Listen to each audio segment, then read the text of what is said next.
আসসালামু আলাইকুম। অ্যাকচুয়ালি একটা শর্ট ভিডিও মাথার মধ্যে ঘুরতেছিল। বর্তমান রাজনৈতিক পরিস্থিতি নিয়ে অ্যাকচুয়ালি পরিস্থিতিটা খুব volatile. Volatile in a sense যে এখন সবাই ইলেকশন কমিশনের দিকে আমরা তাকিয়ে আছি। কিন্তু ইলেকশন কমিশন অ্যাকচুয়ালি আমি বলব যে একটা কনফিউজ স্টেটে আছে। তারা মেইনলি ২ টা ইস্যু নিয়ে ঠিক আমি বলব হ্যান্ডেল করতে পারতেছে না। যেটা হচ্ছে আ নরমালি অ্যাডমিনিস্ট্রেশন চালাইতে হলে একটু হার্শ হইতে হয়। এখন আমার কাছে মনে হচ্ছে ইলেকশন কমিশন যাদের এই যে বর্তমানে ২ টা ইস্যু, একটা হচ্ছে ঋণ খেলাপি ইস্যু, আরেকটা হচ্ছে দ্বৈত নাগরিকত্ব ইস্যু। সো এই ২ টাই প্রেসক্রাইব, নরমালি প্রেসক্রাইব রুল থাকলে আ এটাকে এভয়েড করা সোজা। কিন্তু যেটা হয় আমাদের আইনজ্ঞরা মানে মিথ্যা সার্টিফিকেট, মানে এটা আমি বলব যে সব দেশের আইনেই কম বেশি হয়। কিন্তু বাংলাদেশের মতো যে লয়াররা মানে ফেক সার্টিফিকেট দিয়ে জামিন করানো, তারপরে যে ইলেকশন কমিশনের জিনিসটা একটা ফেক সার্টিফিকেট দেওয়া যে তার নাগরিকত্ব আর নাই, এই জিনিসগুলা মোটামুটি একটা এমন একটা পর্যায়ে আছে। আমার মনে হয় এই ব্যাপারে সরকারের একটা ব্যবস্থা নেওয়া উচিত। কিন্তু ইলেকশন কমিশন যেটা করতেছে, একই কজে আমি বলব না যে বিএনপির পক্ষ নিচ্ছে বা জামাতের পক্ষ নিচ্ছে। ২ পক্ষই পাল্টাপাল্টি একজন আরেকজনের দিকে আঙ্গুল তুলতেছে যে এরা ইয়ে করতেছে। সো এই পলিটিক্যাল ক্রাইসিসটা নিয়ে অ্যাকচুয়ালি আমি এখন পর্যন্ত মনে করি না কথা বলার কিছু আছে। এই যে বিএনপি যে ইয়া দিয়েছে যে পোস্টাল ব্যালট যেটা, আমি মনে করি না পোস্টাল ব্যালট যেটা এটা যদি করেও থাকে মানে ইচ্ছাপূর্বক, এই যে যেটা দেওয়া গেছে যে মিডল ইস্টে বিভিন্ন জায়গাতে বাল্ক পাওয়া গেছে, বাট এটা পরবর্তী দেখা গেলো যে তারা যেহেতু একটা ক্যাম্পের মধ্যে থাকে এই জন্য বাল্ক ওই জায়গায় দেওয়া। তবে আহ, এখানে যেটা হইতে পারে সেটা হচ্ছে বিএনপি জামাত দুইটাই যদি এরকম ভাবে ব্যালট গুলা পায়, যখন ব্যালট গুলা নিজেরা নিজেরা দিবে তখন একটু ওয়াজ নসিহত করবে। এবং এই ওয়াজ নসিহত করাটা এর থেকে বড় নিয়ম বাংলাদেশে বিভিন্ন জায়গায় হইতেছে। সো বিদেশে ওই জায়গাটার মধ্যে এটা কোনো ইয়া না, কারণ যখন ওই ব্যালট নিয়ে একজন ইচ্ছা করলেই যে আমার কাছে ৫০০ ব্যালট আছে অতএব ৫০০টা ভুয়া ভোট আমি দিয়ে দিব, এটা সম্ভব না। কারণ ইন্ডিভিজুয়ালের জন্য তাকে আহ, ইয়া করতে হবে, একটা কিউআর কোড স্ক্যান করে তারপরে তার ভোটটা সে নিজে দিতে হবে, তারপরেই ভোটটা কাউন্ট হবে। সো এই জিনিসটা অ্যাকচুয়ালি আমি মনে করি না সিরিয়াস কোনো, এখন কিছু বলতে যাচ্ছি না। বাট আমার কাছে মনে হচ্ছে election commission is not strong enough. যারাই সরকারিভাবে প্রভাব বিস্তার করতে পারতেছে তাদেরটা লিনিয়ার ভাবে দেখা হচ্ছে, আবার অনেকেটা দেখা হচ্ছে না একই কজে। সো এবার আমি হচ্ছে সবাই কোশ্চেন করতেছে ১২ তারিখ নির্বাচন হবে কি হবে না। আমি এই বিতর্ক নিয়ে যাব না, বাট আমার কাছে মনে হয় যে একটা নির্বাচন হলে কিভাবে সুষ্ঠু নির্বাচন করতে হবে এটা নিয়ে আমাদেরকে ভাবতে হবে। ফার্স্ট হচ্ছে আমার কাছে যেটা মনে হয়েছে যে আমাদের নাগরিক হিসেবে প্রধান দায়িত্ব হচ্ছে, এবং এটার মধ্যে সবচেয়ে বেশি দায়িত্ব পালন করতে পারে সেনাবাহিনী, যে মানুষ যেন ভোট কেন্দ্রে নির্ভয়ে যেতে পারে, নির্ভয়ে যেতে পারে, গিয়ে নিজের ভোট নিজে দিতে পারে। সো এইটা এনশিওর করার জন্য সবচেয়ে বড় দায়িত্ব হচ্ছে বাংলাদেশ সেনাবাহিনী। বাংলাদেশ সেনাবাহিনীর এখানে একটা বিশাল ভূমিকা আছে।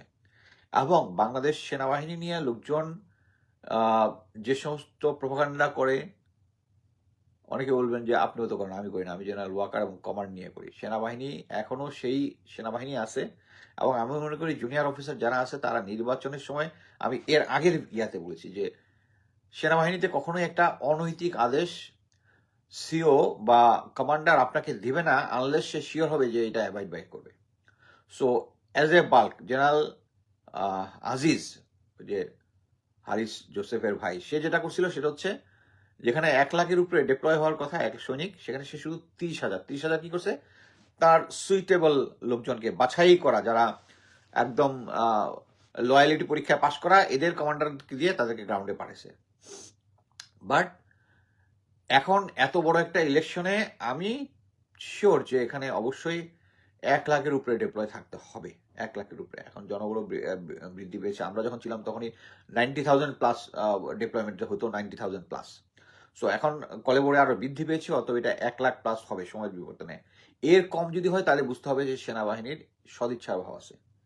Clear cut. বাংলাদেশ আর্মি যদি ১ লাখের বেশি ডিপ্লয় করে ইয়াতে, তাহলে বুঝতে হবে। কারণ জেনারেল কি বলে এটারে, জেনারেল আজিজ করেছিল মাত্র ৩০,০০০। সো এখানে আমি যারা সেনাবাহিনীর জুনিয়র অফিসার আছে তাদেরকে বলবো যে বাংলাদেশ সেনাবাহিনীর যে সুনাম, এটা ফেরত আনার একটাই মাত্র পদ্ধতি, সেটা হচ্ছে এই ইলেকশনটা সুষ্ঠুভাবে করা। Under any circumstances. সো আমি বিশ্বাস করি যে সেনাবাহিনী গ্রাউন্ডে ঠিকমতো কাজ করবে। আমার এক্সপিরিয়েন্স যেটা বলে, অনেক সময় যেটা হয় যে, আমি মনে করি যে, আমার একটা এক্সপিরিয়েন্স বলি, আমি যখন এটা হচ্ছে কবে, জাস্ট 111 এর পরে, যেটাতে আওয়ামী লীগ প্রথমবার এসেছিল, 2000 2008 বা 9 এর নির্বাচন, 8 এর বোধ হয়, তারপর 9 এর ইয়া হইল, 8 এর নির্বাচন।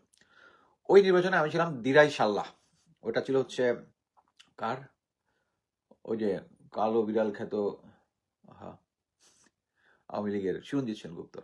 ইয়া, তা আমি যখন ওখানে ডিপ্লয়েড হলাম, আমি রেকি টেকি করে বিভিন্ন জায়গা থেকে আসছি, এরকম এক সময় তার সাথে আমার কয়েকবার দেখা হয়েছে। সে করছিল কি, দুপুরে খাওয়ার পর একটা লোক পাঠিয়েছিল, যেটা নাকি তার পিএস। সে ভাবছে যে আমি যেহেতু এখন মোটামুটি বোঝা যাচ্ছে যে আওয়ামী লীগ আসবে, সো আমি সঞ্জিত সেনগুপ্তের সাথে একটা খাতির করলে একটু সুবিধা হবে। সো পাঠাইছে। আমি তো প্রথমে ধরলাম যে আপনি যখন আমার সৈনিককে পরিচয় দিয়েছেন, আপনি তো ভুল পরিচয় দিয়েছেন, এখানে আসছেন কি জন্য? আপনার সাথে তো আমি একা কথা বলবো না, আপনি যান। নাসিরউদ্দিন চৌধুরী বোধ হয়, নাসিরউদ্দিন চৌধুরী, অপোজিট যে ইয়া ছিল, নাসিরউদ্দিন, সম্ভবত নাসিরউদ্দিন নাম, বিএনপির। আমি তাকে, তাদের পিএস সহ দুজনে একসাথে আসেন। পরবর্তীতে নাসিরউদ্দিন উনি নিজে আমাকে ফোন করছিলেন। তাই আমি বললাম, দেখেন, ওনারা বোধহয় এটা বলতেছিল যে এটা ওনার শেষ নির্বাচন। অবশ্যই দেখেন, আমি তো কারোর সাথে আহ, ইয়া করবো না, আমি একটা নিরপেক্ষ নির্বাচন করবো। আপনি যেটা করতে পারেন সেটা হচ্ছে, আপনি যদি কোথাও খবর পান যে ওইখানে আওয়ামী লীগের লোকজন কিছু করতেছে, ওইটা করতে পারেন। সেম জিনিসটা আমি আওয়ামী লীগের যে রিপ্রেজেন্টেটিভ তাকে বলছি যে, আপনারা যদি শুনতে পান বিএনপি কোথাও করতেছে, আমাকে বলবেন, আমি সাথে। তা আমি ভোটের দিন আমি মোট 3টা জায়গা থেকে রিপোর্ট পাইলাম। একবার নাসিরউদ্দিন নিজে আমাকে ফোন করেছিল, ওইটা একদম যে কেন্দ্রটা বলছে ওটা আমার কাছে ছিল, আমি সাথে সাথে যাওয়ার পরেই সব ক্লিয়ার হয়ে গেছে। বাকি একটাতে আমি পরবর্তীতে গেছি, গিয়ে নর্মাল হয়ে গেছে। আহ, আরেকটা জায়গা থেকে, এবং প্রত্যেকটা জায়গায় আওয়ামী লীগের লোকজন করতেছিল। 3টা জায়গায় আরেক জায়গায় আমি আমার যে পেট্রোল ছিল তাকে পাঠাইছিলাম, ঠিক আছে। সো এখানে যারা ডিপ্লয় থাকবে তাদেরকে এটা খেয়াল রাখতে হবে যে তাদেরকে অনেক সময় ভুল ইনফরমেশন দিয়ে এঙ্গেজ করতে পারে। সো এই জন্যই 2 বা 3 দল যেটাই আছে সবার সাথে যোগাযোগ রাখতে হবে অন গ্রাউন্ডে গিয়ে। এবং এখানে তাদের এখানে ইম্পর্টেন্ট জিনিস হচ্ছে ম্যাজিস্ট্রেসি পাওয়ার আছে। এখানে যদি কোনো অধিনায়ক যদি ইচ্ছা করে কাউকে ফেভার বা ডিসফেভার করতে চায়, এটা কিন্তু আনলফুল অর্ডার। এটা স্ট্রং ভাবে দাঁড়াইতে হবে। আমি আমার চাকরিতে বহুতবার দাঁড়াইছি। এখানে হচ্ছে সম্মানটা মোর ইম্পর্টেন্ট। আমি যদি আহ, সত্যের পথে থাকি, অলমাইটি উইল হেল্প। সো আমি সমস্ত সেনা অফিসার, যারা জুনিয়র অফিসার আছে, সৈনিক, সবাইকে অনুরোধ করব যে সেনাবাহিনী যে পুরনো যে ঐতিহ্য, ওইটা ফিরিয়ে আনতে হবে। যে সেনাবাহিনী তারপরেও বাংলাদেশের লোকজন সেনাবাহিনীর উপর ভরসা করে, কিন্তু এই গত 16 বছরে, এখন 17 বছরই বলবো, এখন তো জেনারেল ওয়াকার এখনো তো সেই ইয়াতেই চলতেছে, ভারতের আর আওয়ামী লীগের ইয়াতেই চলতেছে। এবং উনি এটাতে, বাংলাদেশ সেনাবাহিনীর যারা আছে চাকরিরত, তারা ভালোই জিনিসটা বুঝবে যে মেজর সাদেককে 198 দিন অ্যাবসেন্ট থেকে তাকে যখন আওয়ামী সন্ত্রাসীদেরকে ঢাকা শহরে প্রশিক্ষণ দিয়েছে, এটা জেনারেল ওয়াকারের না জানার কিছু নাই। এবং এইটাই হচ্ছে একটা বেঞ্চ মার্ক। এখানে বুঝতে পারেন, এইটার পরেই যে জেনারেল ওয়াকার আওয়ামী লীগ এবং ইন্ডিয়ার সাথে কাজ করতেছে, এটার কোনো ডাউট নাই। He is a traitor. একদম, general Waker is a traitor. এই কারণে আওয়ামী লীগ ট্রেনিং দিচ্ছে এবং এটা উনি হতে দিছে। সো এই পরিস্থিতিতে এই সামনের নির্বাচনটা যে ভণ্ডুল করার চেষ্টা করতে পারে, কোনো ডাউট নাই। সো জুনিয়র অফিসারদেরকে বলবো, সৈনিকদেরকে বলবো, সবাইকে বলবো যে এটা আমাদের সেনাবাহিনীকে গৌরবোজ্জ্বল যে অতীত, এটা পুনরুদ্ধার করার একটা ইয়া। সো আপনারা কোনো প্রেজুডিসিতে না হইয়া একদম সরাসরি দেশ মাতৃকার জন্য কাজ করবেন।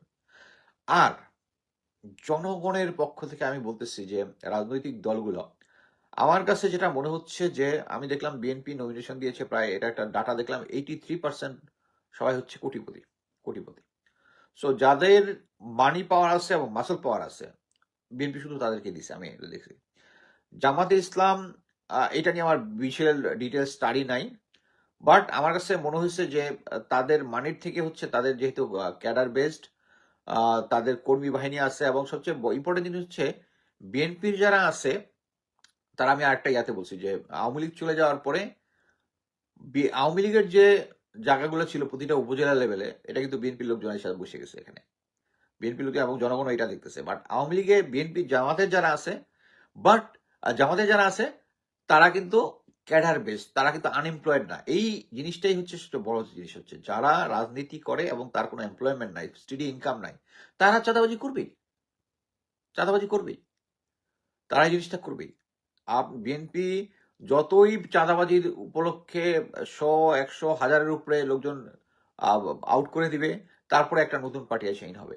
সো এই জামাত যেটা করছে সেটা হচ্ছে প্রতিটা লোকজনকে এমপ্লয়মেন্ট এনশিওর করা। এমপ্লয়মেন্ট করলে কিন্তু তার অন্য কিছুর উপরে, চাঁদাবাজির উপরে নির্ভর করতে হয় না।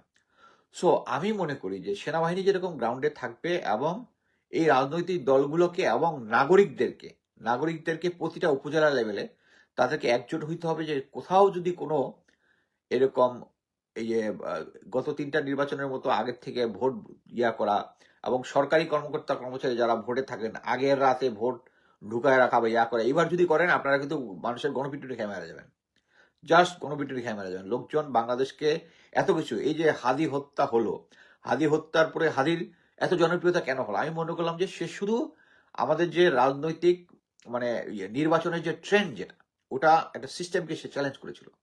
সে মানুষের কাছে যাওয়া শুরু করতেছিল কোনো টাকা পয়সার উপর ভর করে না। দেখেন, লোকজন টাকা পয়সা নিবে ঠিকই, কিন্তু মানুষের হৃদয় জয় করবে হচ্ছে যে মানুষের কাছে যাবে, যে মানুষের কাছে যাবে। সো হাদি ওই কাজটা করেছিল, এবং আপনারা এখন ভালো মতোই জানেন, আমি গতকালকে একটা হাদির ভাইয়ের একটা ভিডিও করেছি, ওইটা দেখলে আপনারা ক্লিয়ারলি বুঝতে পারবেন যে এটার সাথে এই খুনের সাথে সরাসরি আমাদের সংস্থা, আইন শৃঙ্খলা বাহিনী, গোয়েন্দা সংস্থা, এরা এটার সাথে জড়িত, এবং তারা কিভাবে কাভার করেছে এবং তাকে দেশ থেকে পালিয়ে যেতে সাহায্য করেছে, অথবা সে হয়তো দেশের ভিতরে আছে, আমরা এজুম করি সে দেশের ভিতরে আছে। সো এবং তাকে সরাই দেওয়ার জন্য তারা কি করতেছে, তাকে একটা ভাইকে মানে লন্ডনে পাঠিয়ে দিচ্ছে, ওখানে অ্যাম্বাসিতে চাকরি দিয়ে।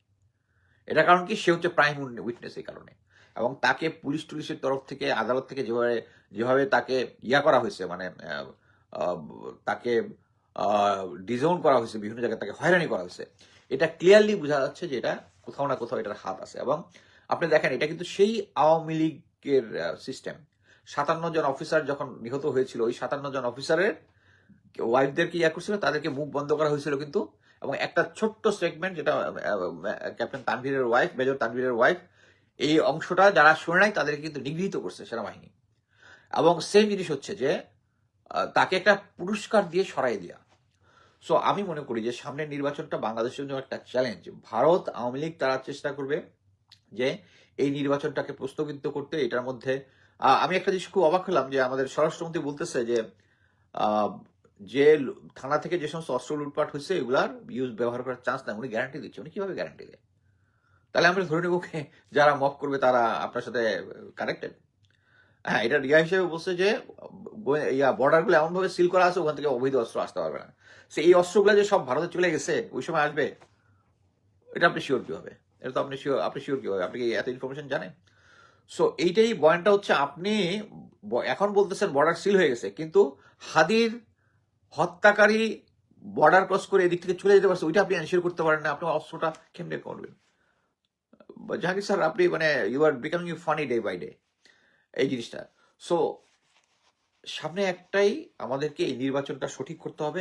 এটার জন্য শুধু সেনাবাহিনীর উপর নির্ভর করলে হবে না, আমাদের প্রতিটা জনগণকে দাঁড়াইতে হবে, যে যে এলাকায় ভোট রিগিং করার চেষ্টা করবে। এই যে আমি অ্যাকচুয়ালি আস্ফালন যা দেখতেছি, সমস্ত বিএনপির নেতা কর্মীদেরকেই দেখতেছি, আমার ওয়ালে বেশ কয়েকটা আছে, যে আপনারা বিএনপিকে নিয়ে দিবেন, তার দিয়া তখন আপনাদের মামলাগুলা, এত লাখ লাখ মামলা সব এক সাইনের মধ্যে ঢিসুম করে দিবে না, যে কি একজন একটা বলতেছে। সো এই মাইন্ডসেট থেকে আমাদের বেরিয়ে আসতে হবে, এই মাইন্ডসেট থেকে আমাদেরকে বেরিয়ে আসতে হবে। আমি নিজে এনসিপি নিয়ে খুব আশাবাদী ছিলাম, বাট এনসিপি অ্যাকচুয়ালি এখন পর্যন্ত ভালো কিছু করতে পারে নাই। তারপরেও আমি মনে করি এনসিপি সবচেয়ে বেস্ট হইতো যে এনসিপি যদি এই এই নির্বাচনের পর্যন্ত তারা নিজেরা তাদেরকে প্রিপেয়ার করতো। একটা জিনিস বুঝতে হবে যে সেনাবাহিনীটা আমরা জয়েন করে প্রথমেই জেনারেল হয় না কেউ, যারা যারা জেনারেল হয়েছে তারা ট্রেনিং এ আস্তে আস্তে হয়ে একদম ফাইন লেডারে। তো এনসিপি হয়েই প্রথমেই জেনারেল হয়ে যাওয়ার, জেনারেল কি, ইভেন একজন মন্ত্রীর তো জেনারেল থেকে উপরে। সো প্রথমেই শুরু থেকে যেটা হয়, প্রথমে জেনারেল হয়ে গেলে যেটা হয় আর কি, এটা মানুষের মাইন্ড সেটআপটাকে যেটা করে, যেটা মানে ডিরেইল করে দেয়। তারা ক্ষমতা পাওয়া এবং ক্ষমতাকে ঠিক মতো ব্যবহার করা, এটা হচ্ছে অভিজ্ঞতা। অভিজ্ঞতা। আমি একটা ছোট্ট উদাহরণ দিই। আমি জেনারেল ফজলে আলী আকবর, যিনি এখন তারেক রহমানের সিকিউরিটি অ্যাডভাইজার, উনি যখন জিওসি ছিলেন, আম, তখন তখন একটা ইউনিটের ইয়া চলতেছিল, একটা সার্জেন্টের ইয়া চলতেছিল, কি বলে, চার্জশিট চলতেছিল। সে কি ইয়াটা করছে কোনো ওই যে আহ, সম্ভবত এক্সট্রা ম্যারিটাল কিছু বা আরো এর সাথে কিছু দুর্নীতিও কিছু ছিল, তাকে তার সিও একদম ইয়া করে দিতে বলছে, কি বলে, ডিসমিস করে দিতে বলছে। এবং সে